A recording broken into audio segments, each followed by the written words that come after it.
Salut, c'est Gladouane, multiple championne de France en athlétisme dans 4 disciplines différentes, longueur, triple saut, hauteur, heptathlon, demi-finaliste des championnats du monde ainsi que médaille d'or et d'argent aux Jeux de la francophonie au Liban. Mais surtout, ce qui m'a défini ces dernières années, c'était ma colère. La colère et la honte de ne pas avoir eu la carrière dont je rêvais. La colère de ne pas avoir fait ces fameux Jeux Olympiques qui, je le croyais à ce moment-là, allaient enfin me justifier que j'étais aimable, dans le sens premier du terme, c'est-à-dire que je pouvais être aimée. J'ai vécu des années avec cette colère, une colère bloquante et dévorante à tel point qu'à chaque fois que je voyais le mot JO inscrit quelque part, j'avais mal. À chaque fois que je présentais mes amis, j'énumérais le nombre de Jeux Olympiques auxquels elles avaient participé comme si leur valeur ne se mesurait qu'en nombre de Jeux Olympiques. C'était surtout une manière de me rabaisser encore en disant elles sont géniales et toi, t'es une grosse bouse en fait. J'avais associé ma valeur, mon estime à ma carrière et mes performances. J'étais complètement aveuglée par ça.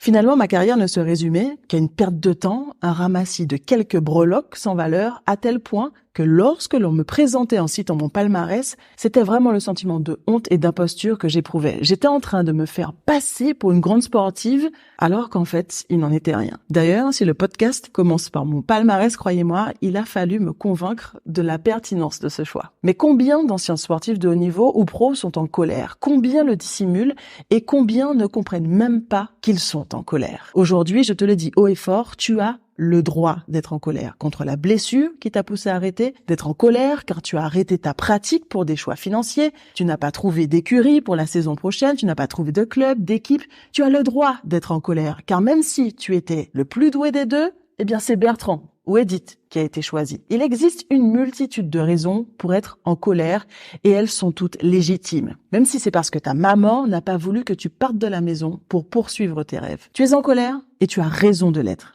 Répète avec moi, je suis en colère et j'ai raison de l'être.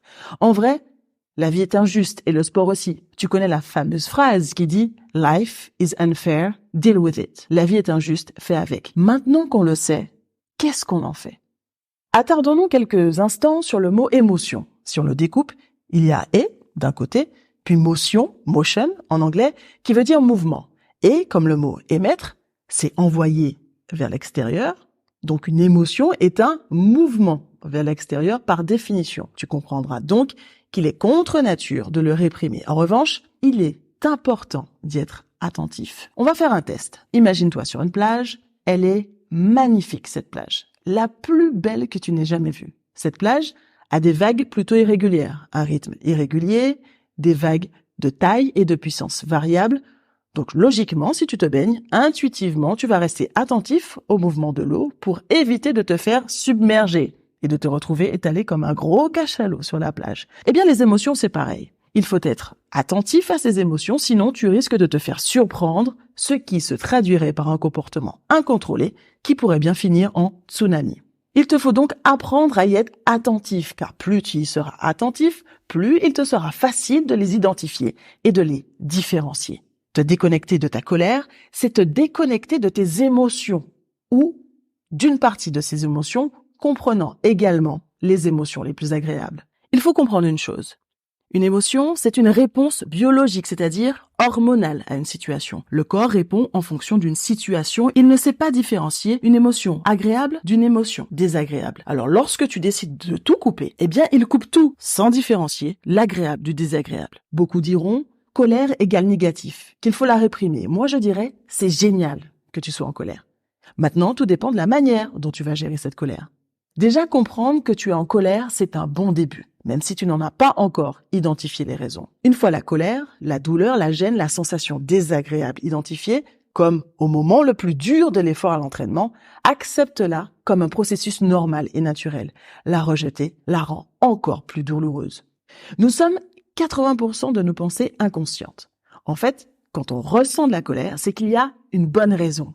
C'est comme un bébé qui pleure. C'est que nos émotions souhaitent nous faire passer un message. Et c'est tout. C'est un message désagréable, certes, mais utile.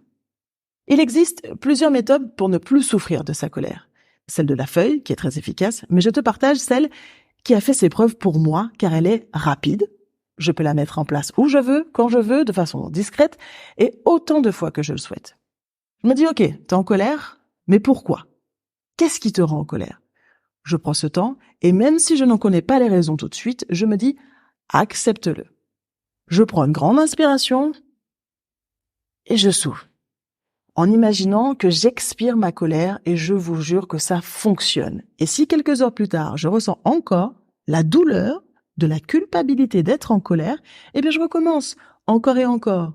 C'est une action qui dure entre 10 et 15 secondes. Ça a l'air anodin, je sais bien, mais ça fonctionne. Et si tu n'y arrives pas dès le premier essai, n'abandonne pas et réessaie. C'est comme tout, il faut de la pratique. Le simple fait de ne plus rejeter cette émotion commence à m'apaiser. La colère est l'expression d'un sentiment désagréable, mais pas négatif. C'est un moyen de défense primitif qui nous permet de réagir. Elle est utile pour poser nos limites. Il est donc important de l'écouter et non pas de la bâillonner. Je te donne un exemple.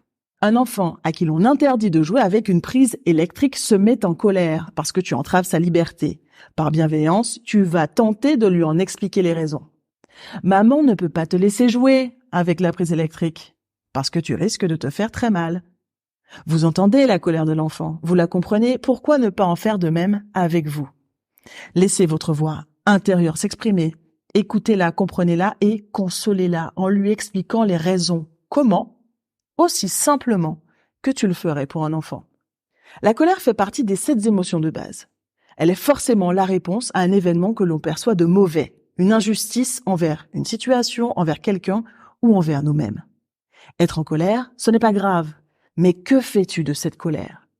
Ce qui peut être dangereux pour toi et pour les autres en revanche, c'est de ne pas l'identifier et donc de rester en colère. Une émotion qui devient une humeur, qui devient un trait de caractère et enfin une personnalité, ce qui ferait de toi quelqu'un de colérique. Ce qu'il faut comprendre, c'est que la colère est un indicateur qui dit que selon ton échelle de valeur, les choses ne sont pas comme elles devraient être et que quelque chose doit changer. Tu es en colère, tu n'en comprends pas les raisons. Certainement que la question que tu te poses, c'est « Quelle est ma valeur ? Qu'est-ce que je vaux si je ne suis plus un sportif de haut niveau ?» La colère est l'amorce du changement. Elle est la bonne nouvelle. L'état dans lequel tu te trouves ne te convient pas et tu veux changer. Et le vouloir en est la première étape. À toi de voir si tu souhaites passer à la deuxième. C'est la fin de ce podcast. Tu n'es pas obligé d'être d'accord avec mes propos. Ce n'est d'ailleurs pas le but.